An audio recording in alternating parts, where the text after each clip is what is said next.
Iyo, wassalamualaikum saudaraku.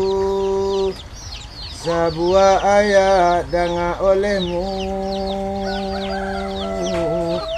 bunyinya ayat hamalatu ummu wananalawanin kemudian itu. Tak kalau engkau dikandung ibu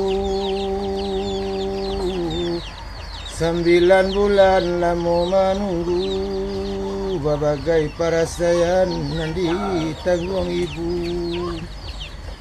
Iyo, baru si muda lah ya kaduya, menanggung bundo basimbah darah, bamandi palu basimbah darah. Urek jo tulang raso katangga, terang tangih balan jiwa, sakit babulan hilanglah sudah. Iyo, wahai saudara, kanalah untung, kanalah bundo akatu mengandung sakit.